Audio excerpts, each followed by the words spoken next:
So we shall call the meeting to order at 6:51.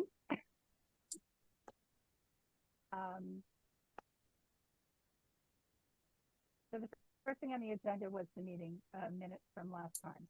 And is Michelle here? No. So I don't know if she came and left. You know what? She was texting me, so I'm going to just text her back. So Patty, I don't know, Joe and Frank, I can barely hear Patty. What about you guys? Yeah, it's really, yeah. When you first started speaking, Patty, I heard you better, and now I can't hear you very well. Okay, I'm really not sure.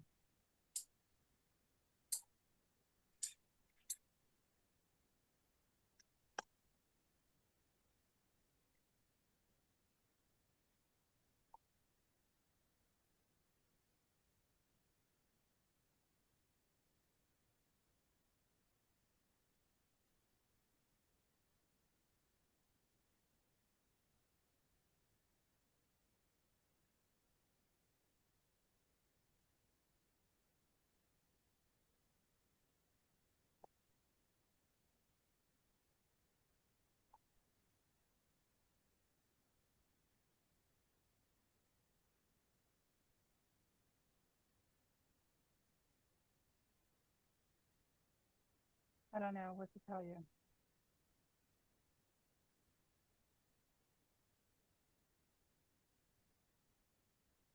I mean, I can hear you, but is this not very... Yeah, I mean, we could try to proceed. It's you know, we can try to make it work. Okay, Kathy, how about if I send you the notes that I made for this meeting? Okay. And then perhaps you could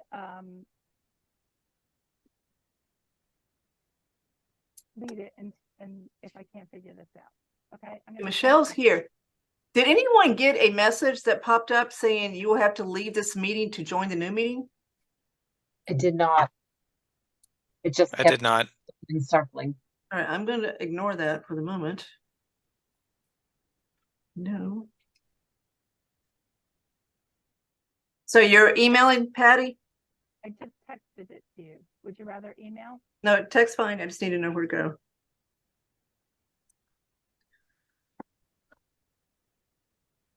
Okay, I'll try to figure it out.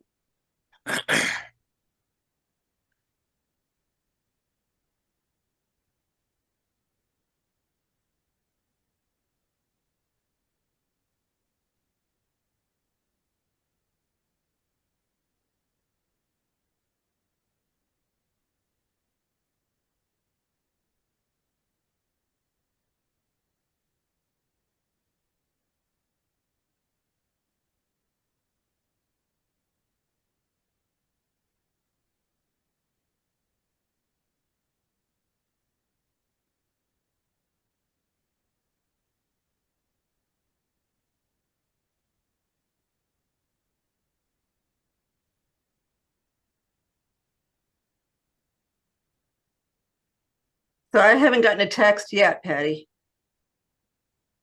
No? No.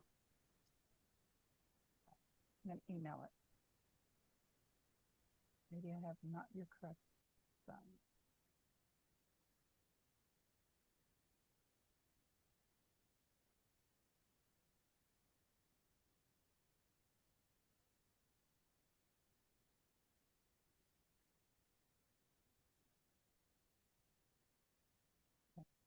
I sent it to the South email address.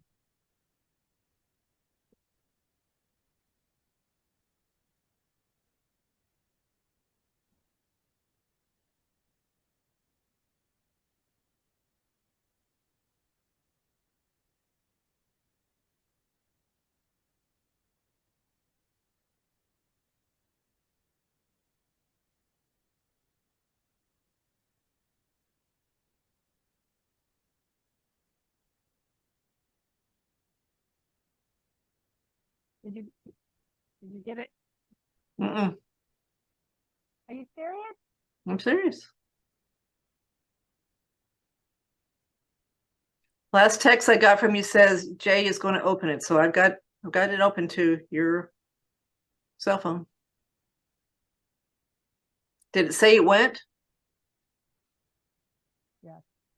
Okay, now I got it.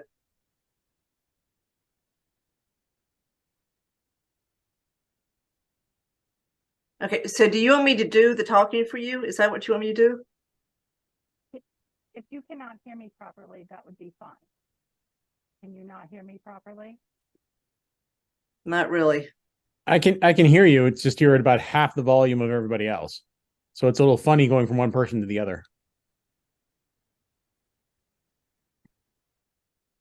Kathy, why don't you just get going based on those notes, and I'm gonna try to figure it out. Okay, so I'm just talking for Patty. I see her. I've got the agenda in front of me, so I'm Patty for the moment. So the first order of business that Patty wanted to do was to welcome Frank to the committee. Nice to be here. Frank, maybe you could just tell us something about, explain your background to the other people that might not be familiar. Sure, I'd be happy to do that. And then I would, if folks wouldn't mind making brief introductions, that'd be helpful for me too. I'm moved into Southborough about 3 years ago. Live next to Chestnut Hill Farm, and I am with my family, and I am a high school teacher and administrator by trade, and so I have taught in a variety of settings. Currently, I am at a private school as a teacher, not a private school in Southborough, but a private school in Wellesley. And I have also worked in public schools and was actually in the administration of McAuliffe, a charter school in Framingham, for a couple of years. So I'm familiar with Zoom and public meetings and the complexities of that, Patty. But I'm happy to be on this committee because I've cared a lot about this issue over the years, and I've followed where schools have managed their relationships with towns, and I'm very interested in being on this side of the table and being part of this conversation to support the town.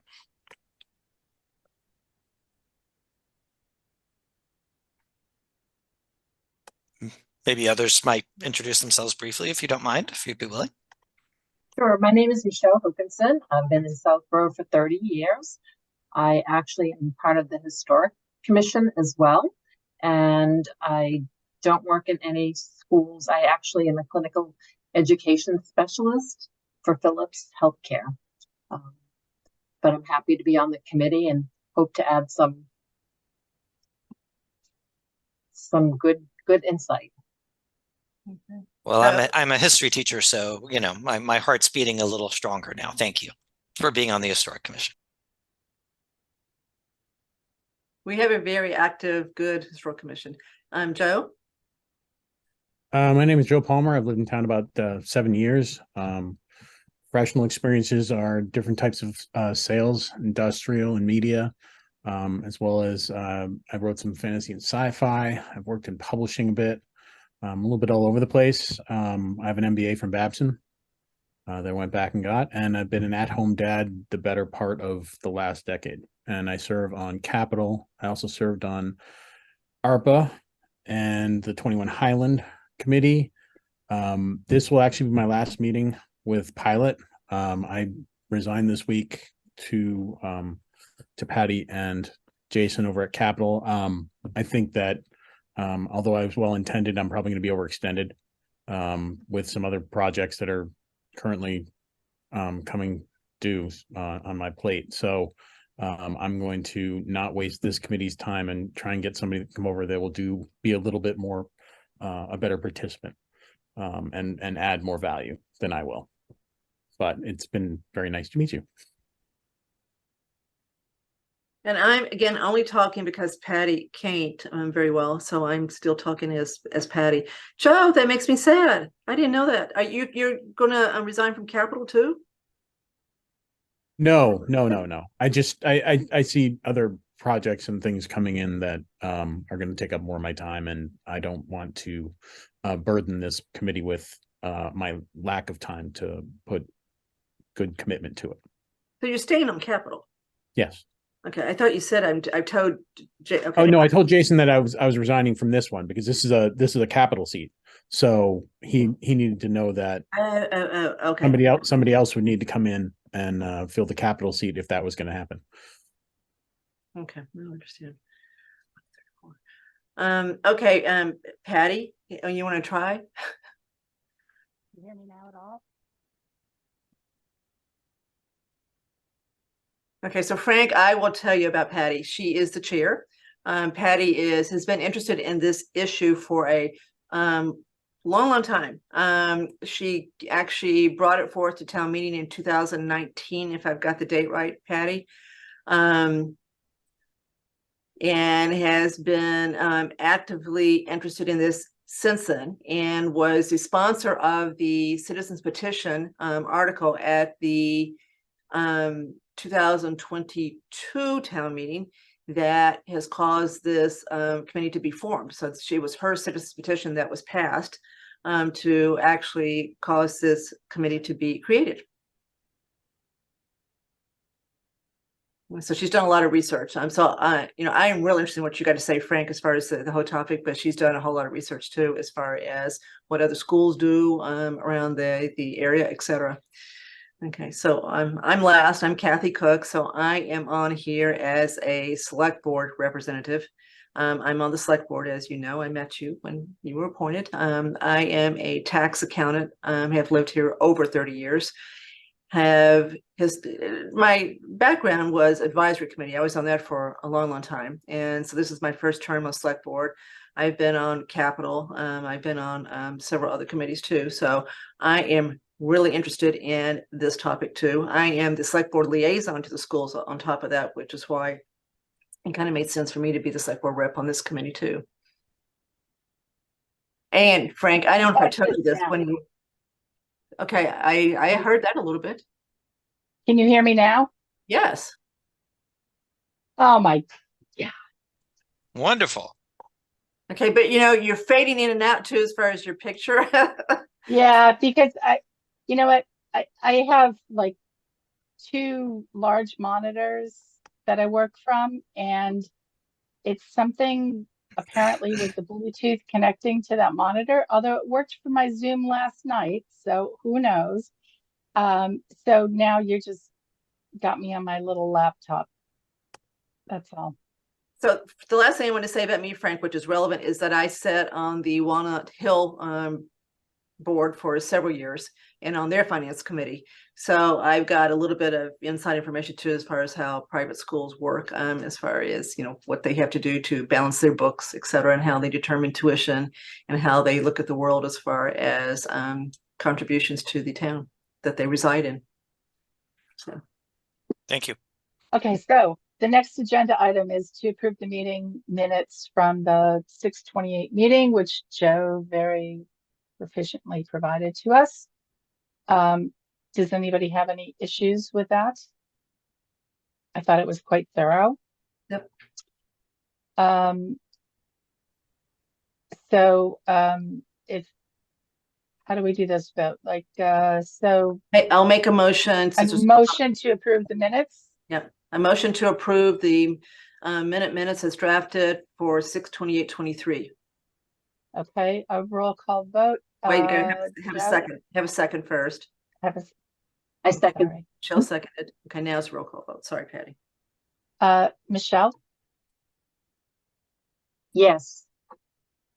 Joe, Yes. Kathy, Aye. and me. Aye.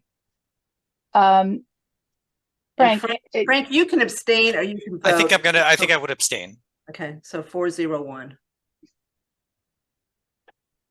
Frank, do you have an email address for the town yet? Not yet. I am waiting. I got sworn in on Monday and they haven't gotten to providing that yet for me. Okay, all right, that's fine. So, Kathy, you were going to speak with the town in regard to the property assessments, I believe. Yes, I was, and I am going to just be honest and tell you I haven't done it yet. Okay. Mr. Sabelli knows I want to meet. We actually bounced a couple phone calls and then he got busy. He's trying to wrap up the valuations for 1123.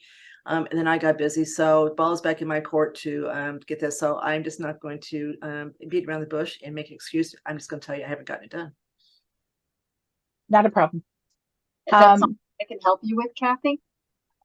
Possibly, Michelle. Okay, I have a funny schedule, so sometimes during the week I am home. You're home during the week sometimes? Okay, so I may reach out to you because I've got a crazy schedule the next 3 weeks too. Okay.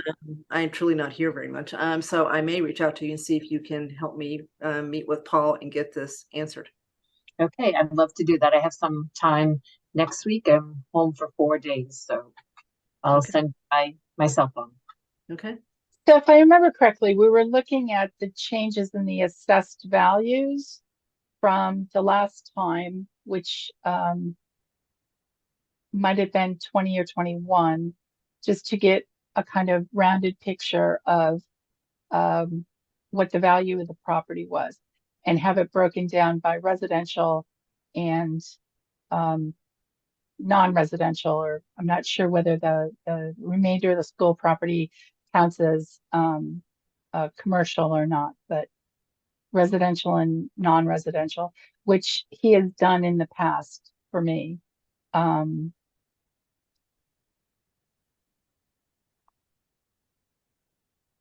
So I think our purpose is to create a meaningful and fair assessment of the financial relationship with the nonprofit schools and to look at how we go about doing that. I think we have to, and please interject if you have thoughts on this, but I think we have to look at what is happening around us in the state of Massachusetts. And that is in a couple of regards. One, how are other towns dealing with the schools, and how are the schools dealing with their towns? So when I have looked at this in the past, I've primarily focused on lower than college education facilities.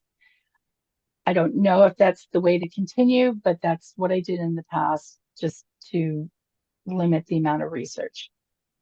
So we need to compile a list of, which I kind of have, a list of all of the less than college private schools in the state of Massachusetts.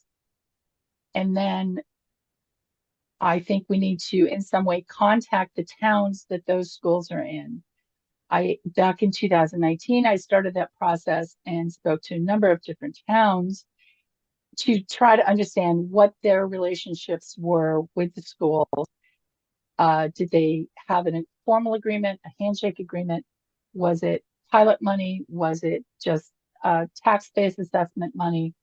And if we could to create a spreadsheet of that, of how different towns deal with the schools and what arrangements they have, I think that would be very insightful for how we compare, how Southborough compares with the money that we receive from our schools to other towns in similar situations. There's also a discussion, and I think I've talked to you, Frank, about this specifically, of non-financial compensation. And I think we have to understand what level of non-financial compensation is acceptable to the taxpayers in town. Because obviously it's a priority for schools to, give things in lieu of money, but that doesn't solve our real problem as a taxpayer. So I think that we need to take a even-handed look at what are the options for non-financial compensation and what is really the perceived value as far as the taxpayer is concerned.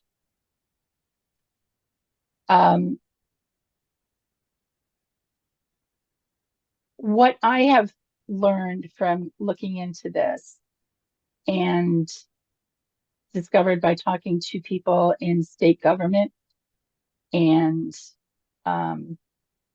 legal avenues is that you're not going to force the schools to pay money, which is understandable that, there's a kink in the state revenue code that allows them to claim nonprofit status for everything, whether it's an educational purpose or not.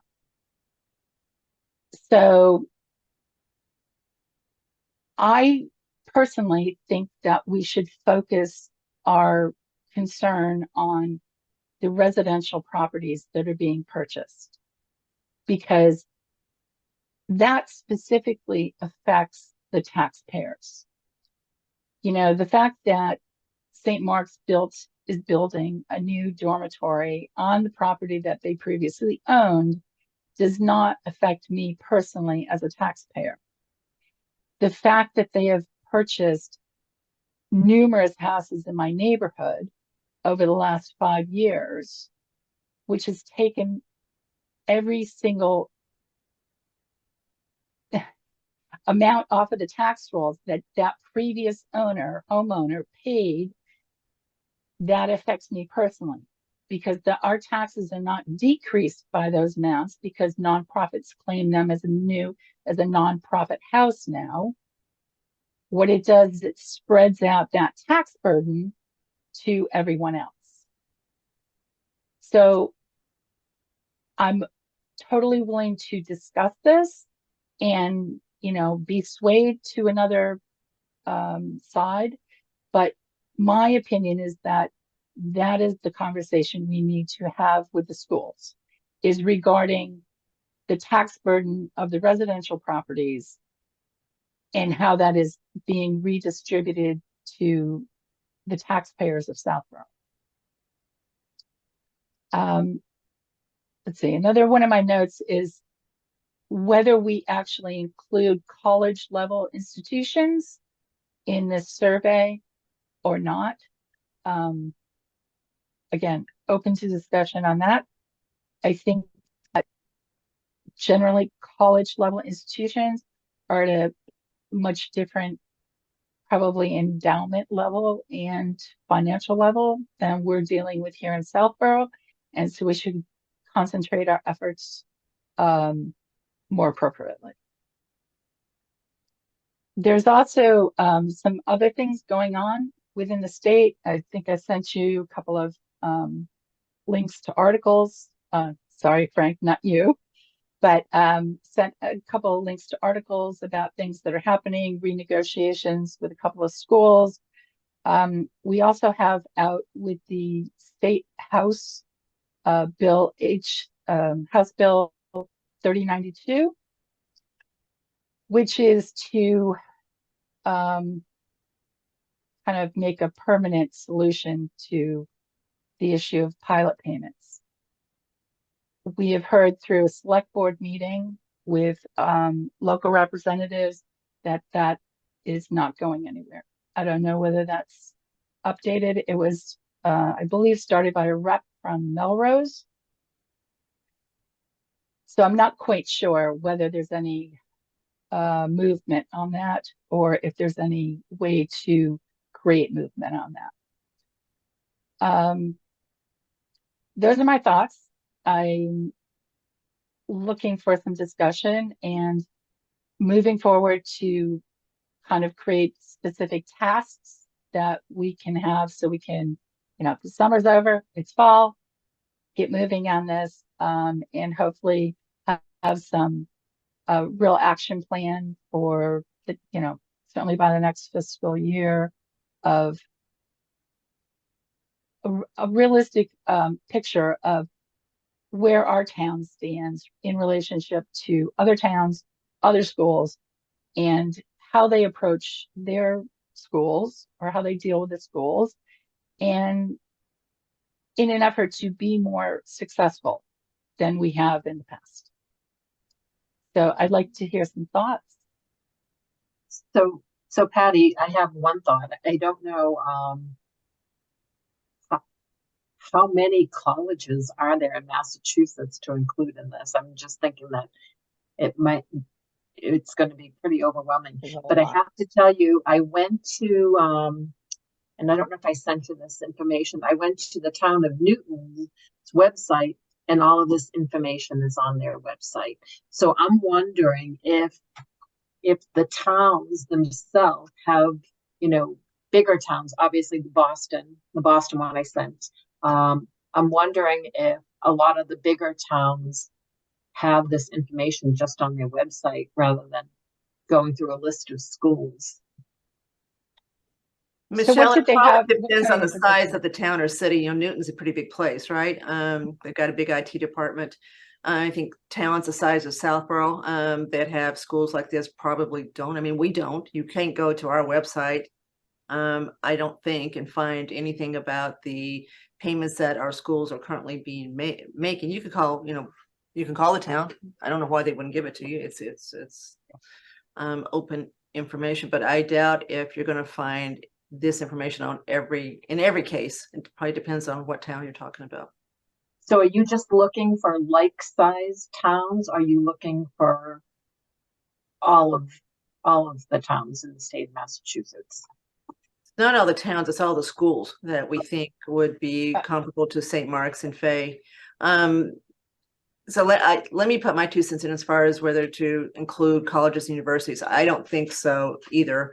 I think it's kind of apples to oranges as far as how they look at the world. And, we saw with what Michelle got for us as far as the Boston program, what a big disparity there is between, for example, BC, who's quite stingy with their pilot payment compared to Harvard.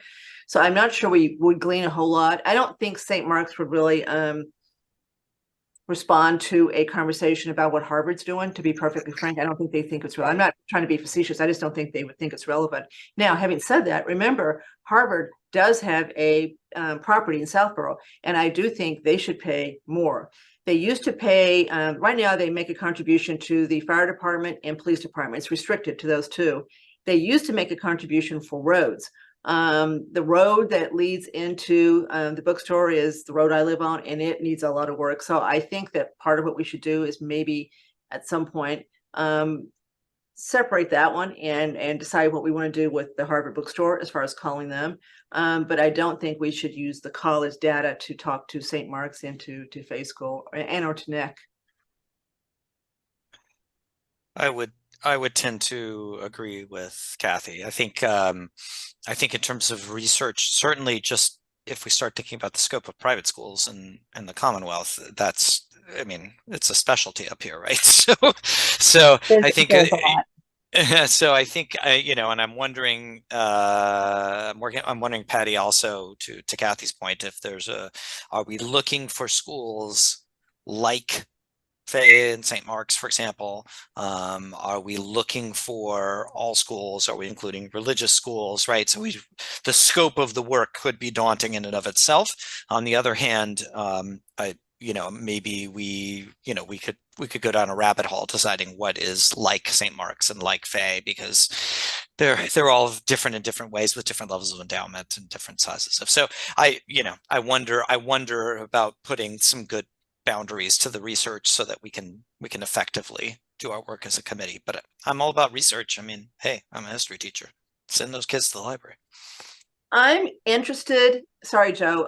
Let me finish that. I know you had your hand up. I am interested in seeing what other, similar schools do, just as a matter of reference. Again, I don't think that it's necessarily going to be compelling to Fay or St. Mark's what Phillips Academy does, or what Groton does. But I'd like to know, because I think it does inform how we approach this.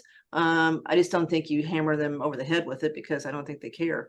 They're gonna say, it's our budget, what do we want to do with it? So anyway, so sorry, Joe, I stepped in front of you there. But. Oh, no worries on that. No worries on that. It's interesting you mention Newton. I went to Fessenden over there when I was a kid, and that was one of Fay's rivals. So I would also agree though with Frank that Certainly the endowment size and facility sizes and the money involved in those campuses is going to be far different. So, and their placement in the towns, I think, Kathy was bringing that point too. So it will be interesting to find apt comparisons. But one of Patty's other points was that in terms of valuing the pilot payments, it's very interesting because like I have kids that just recently played soccer, basketball, still playing those sorts of sports. And what may be of value to me wouldn't necessarily be of value to Patty or somebody else not in the same position. If because most of the sporting leagues operate on their own fees outside of town taxes to a certain extent, and they benefit from some of the court time and other field times and those sorts of things that they get from the school. So the school may think of those as being kind of pilot to the community, whereas a lot of the community won't think of that as being pilot to them. If I Right, I may, think we need to understand. Sorry, I think we need to understand what the schools take on that other than financial compensation is. But in regard to the issue of comparing, apples and oranges, I agree to leave out the colleges and universities, but I think it is important to look at a majority of the schools in the state that are private institutions, no matter whether the endowment is equivalent to an endowment that our schools have, because I think what the really important thing is, how does the town deal with that school? What is the arrangement? How has that arrangement been processed? Or, is it a handshake, which I heard from people back when I was doing this survey, or is it actually a written, agreement that people have, which, Phillips Academy does do that. So I think that if we had kind of a survey of what is going on in other parts, other schools with the relationship with the town, that would give us a better wealth of information to draw from when making suggestions on how we should be dealing with our schools. Sorry, Frank. yeah, no, I was put down my hand here. I was thinking, actually, Kathy, it would be interesting for me to look at Groton, and the reason for that, as just to push the point a little bit, the reason for that would be that if I think about Groton in the town of Groton, and I think about Cambridge School of Weston in the town of Weston, Weston and Groton, to my knowledge, have very different tax bases, and therefore their investment in this question and their relationship with the schools is interesting in and of itself, independent of where the school's holding. Does that make sense? So it's also interesting to think about. My point is, it's interesting to think about a variety of towns to examine, not just which schools seem like the close schools. So just my point. To throw a little, to add on to what Frank said. So Frank at Walnut Hill, we looked at maybe 25 schools as to set our tuition every year. And of course, Walnut Hill is a very specialized school. It's a performing arts school, so it's much different than, St. Mark's and Groton, but we still looked at those to set tuition because we still felt like they were our competitors. So I do think that there's probably, I don't know, 25 or 30 schools that we could pick from that would be a good representative sample of schools that would be in our lexicon. But Weston brings up a good point. We are one of the few towns that have two. Most towns have one. We've got two. Weston's got Rivers, and it's got the one you just mentioned, which I didn't even know. So I would like to know whether, when you've got two or more schools in a town, whether the relationship of the town is different between the schools, because it definitely is here. St. Mark's is much more generous than Fay is.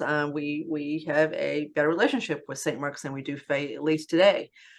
So I'd love to understand when we call, and I think you call the town, that's where you get this information. I think they'd be much more forthcoming than the school themselves. Whether they really have a different quote unquote deal with one school versus the other when they've got more than one. Yeah, given that. Well, Weston we actually have three, right? Three Yes. major schools. And you're including Nick? Yes. Okay. It may not be tonight, but I actually met with Nick yesterday, totally coincidentally, and it was an amazing conversation. So I want to impart that at some point, if not tonight. Hey, Patty, I'd like to see at some point Frank on the agenda to truly just do a brain dump of what he knows from his experience, and really kind of get his take on the whole area of pilot. So at some point, I'd love to hear from Frank as far as what he thinks about this. Absolutely. That I think that would be great too. I mean, as I mentioned to you when I sent out the information about Frank joining the committee, is that I thought he could bring a really valuable and unique perspective to this. So are you disregarding Nick here, Kathy? No, but I think they're a little bit different, which I'm going to explain when I've got a chance to explain it. So I want to make sure everybody understands how they're funded, et cetera, because it's much different than St. Mark's and Fay. And of course, they've been giving us, over $100,000 for a long time because of this handshake deal that they made with Tony Kwan, who Frank is a local real estate guy who sold them a lot of property. He asked them to continue making payments equal to foregone real estate taxes, and they have pretty faithfully. The only thing they haven't only kept on up that with specific property. Yeah. Only on that That's right. specific, not on the residential property that they've been purchasing. So, Right. we can change it around, but if you do the math, Patty, I'm not sure you don't get less money if you change it over to the houses. So we can do the math and see if I'm right or wrong. But I do think that they deserve kind of a different alley, maybe, as far as the way we look at them versus the two straightforward private schools. I think that's a good agenda item actually for the next meeting, would be to have an understanding of the old term was 766 schools, for which NACC is one. I don't think that's officially the term anymore, but it is a particular category and we should understand it fully. Thanks, Kathy.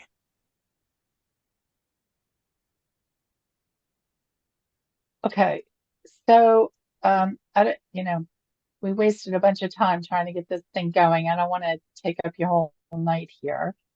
Perhaps we can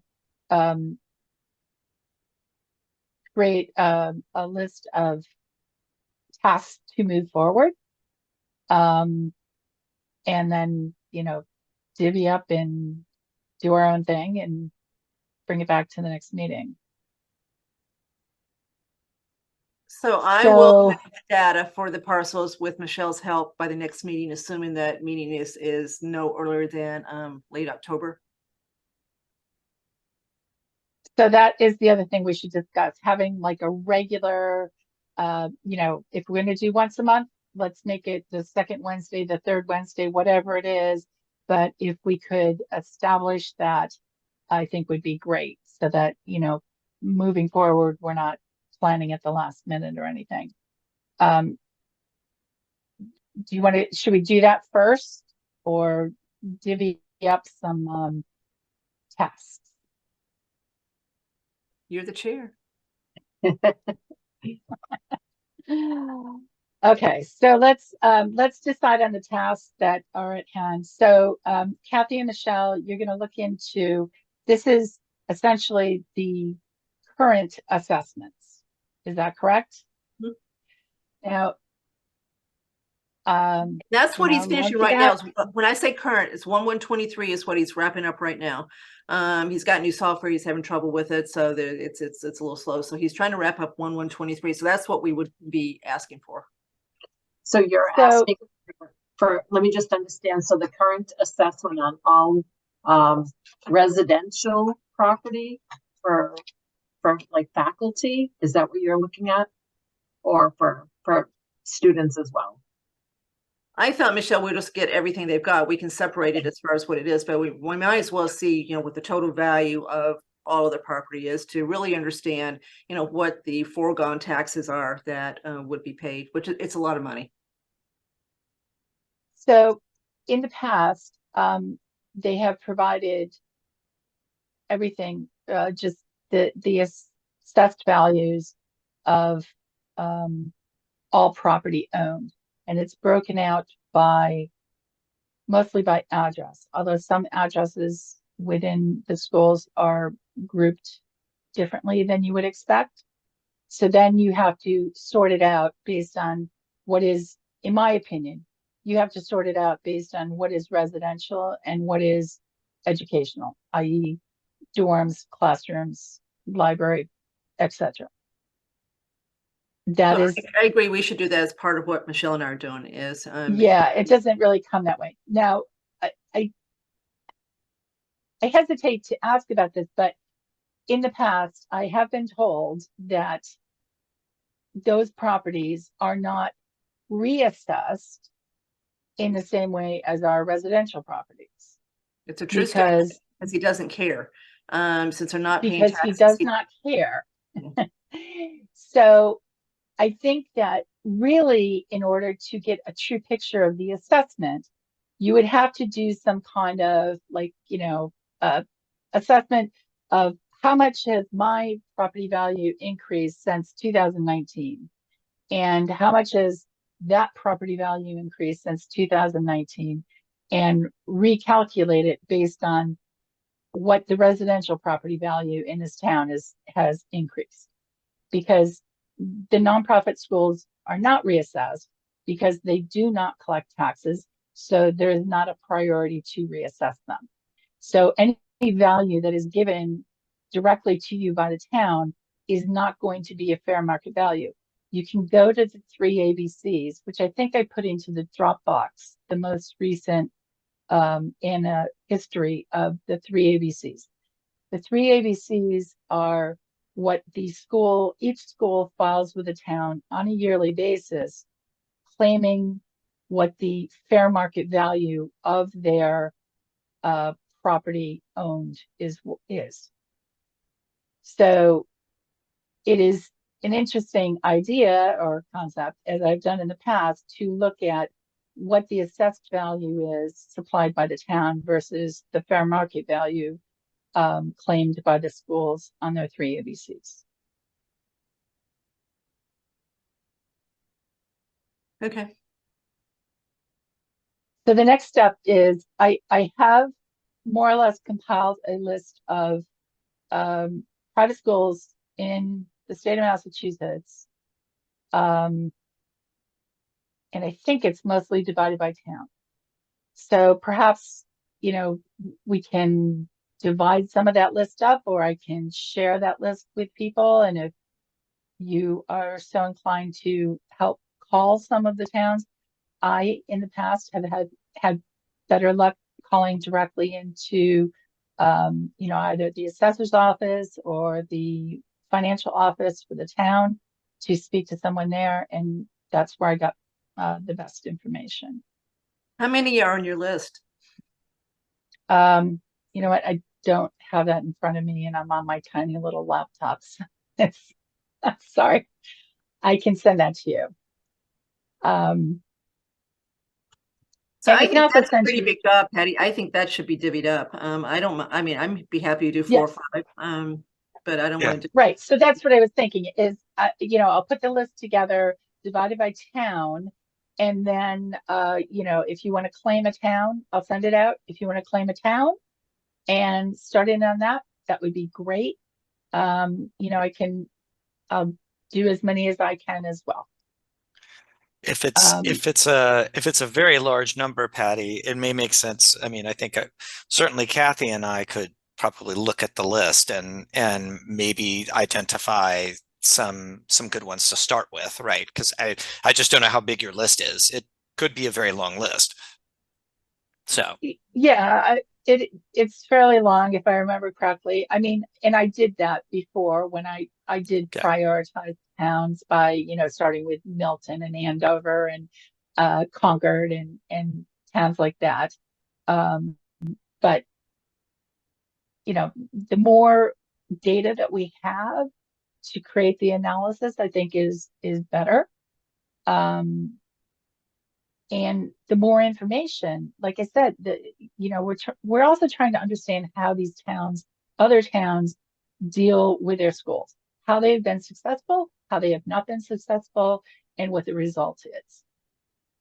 And I think having as much of that information as we can to, advise the people doing the negotiating for us is helpful. Okay, so that will be my responsibility, is to put that list together, sorted by town, and then make that public to you guys so that anybody that wants to choose the town to contact, you can let me know. Do we want to have any conversation about how to prioritize non-financial compensation, or should we hold on that for the time being?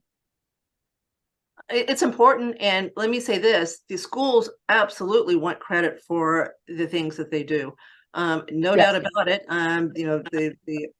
They want probably more credit than they get, for sure, because people forget what all they do. St. Mark's actually does a lot for this town.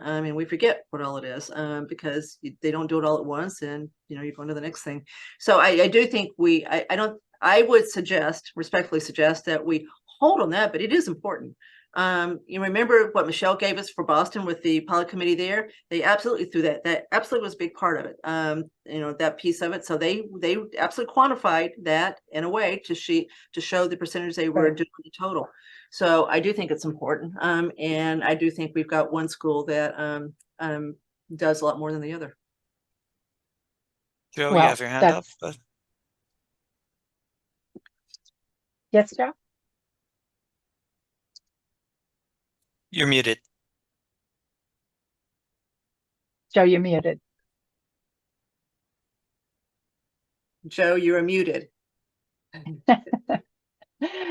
We're revisiting the beginning of the meeting. I was just saying that, is anybody else having a problem with people sounding garbled? Or is that just on my end? Okay, because you guys sometimes faded garble and I don't know what you're saying. But while I have the floor, what I would say is something that, for expedience sake, what I might advise is not to look for the maximum amount of data, but to think of the whole group as one sample and take a sampling of a certain percentage. And as you've already found, and as Michelle found and other people have found, there are other towns that have done this, and that their studies can be the supplement of a lot of the rest of your data, because that way you can more expediently get through what would be normally a larger sample size by doing not as big a sample size. Does that make sense to everybody? Because if you're constantly thinking that you have to call every school on the list, or as many schools on the list as you can, that it's not necessarily going to yield a more accurate result. You may have more data, but not necessarily more accurate. And I think that there's, at a certain point, you have enough data to be making decisions, and going beyond that, you're spending your time in a place that may not be a productive avenue. But that's up to the rest of you, because you're going to be on this committee to do that. That's my advice from my marketing background. Don't go too far down the rabbit hole. Get what you need, get out, and put your conclusions on the chart, on the board. No, I think it's right. I'd rather quality over quantity. And, if we knew who St. Mark's was looking at as far as where they look to decide, so that they basically, the finance committee of the board gets this information in the fall. They set their budget, finalize it in the spring, but they start talking about it in the fall. And one of the first things they do is try to gather and see what they think their competitors are going to do, because it's a very competitive process to set tuition. They don't want to, get too far above competitors, because it does make a difference. So they've got a group of schools they're trying to figure out what they're doing, and we don't know who those schools are. If we did, that would be really helpful. So I think we can I think we could guess, though, Frank, as far as who they're looking at. So that's what I do, is look at that pool of schools we think they really are looking at as choices, viable choices for potential students.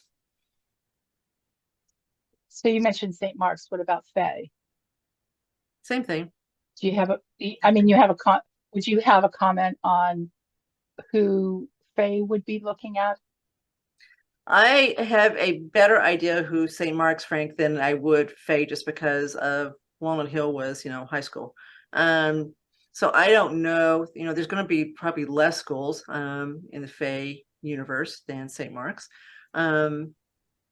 So there are actually, I would say yes, Kathy, I think you're right. I could certainly, I too know more at the high school level, but I can certainly find out pretty easily. I mean, what are called junior boarding schools are a very small segment of an already small segment of boarding schools. So there are others in Massachusetts, but you're going to be able to count them on, on a hand or two. I'm happy to look that up. There's one next to Deerfield, for example, and then there are a few others that are specialized that I can think of off the top of my head. But we can pull that out. It'll be a much smaller universe. Would you only be looking at that level of school that is a boarding school?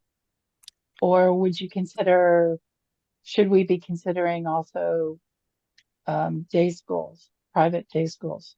You're talking For high sh- school now? No, you're Well, taking K through well, 8. yeah. Is there a reason not to bring Oh that no, into oh the no, we could universe? definitely look at K through 8. Absolutely. No, I didn't mean to say that at all. I just meant like phase a particular school with a particular dynamic associated with junior boarding, which is a pretty unusual arrangement. Right. Fay was actually, if I'm not mistaken, maybe the first in Massachusetts to have that model. So but yes, we can absolutely look at that, and I can help out with identifying schools. Have you looked at just high schools, Patty, or you've looked at everything, right? You've looked at K through 8, you've looked at K through 12, you've looked at Yeah. Okay, great. So we can look that up. I didn't do the, NECC competitor kind of thing. I was just really dealing with Fay and St. Mark's and, other private schools in Massachusetts that kind of would align with them. I would recommend, to Kathy's point, let's put the 766 schools as a category to discuss at a future meeting, and I would recommend. Okay. So I have a dinner date that I've got to get to in like 3 minutes. So I can Yeah. take it in 3 minutes. But if we could set the date maybe next, Patty? Yes. Okay. Can we just, is it possible to make a recommendation moving forward? The, second Wednesday, the third Wednesday, I'm fairly free over the next few months on Wednesdays. So if anybody has any specific restriction or any specific choice, speak now. Well, I think that the Historic Commission was meeting on Wednesdays. I'll have to just double check that, but I think that last time we discussed that Wednesdays was better for people. Okay. But a specific Wednesday of the month? I think it's like the third Wednesday. It's definitely not the beginning of the month. So maybe we do 1, 2, or 4. Yep. How about 2? Okay.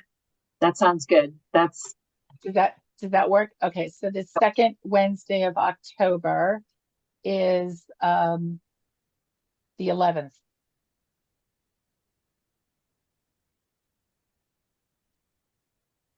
So does that do you think that works for people? Yes. Works for me. Yep. Okay, that would be great. Okay, so I guess we kind of have our tasks, and I will send out the list of schools, and we can choose from there and then report back. And I guess also keeping in mind, how do we also, I understand that the non-financial compensation is important.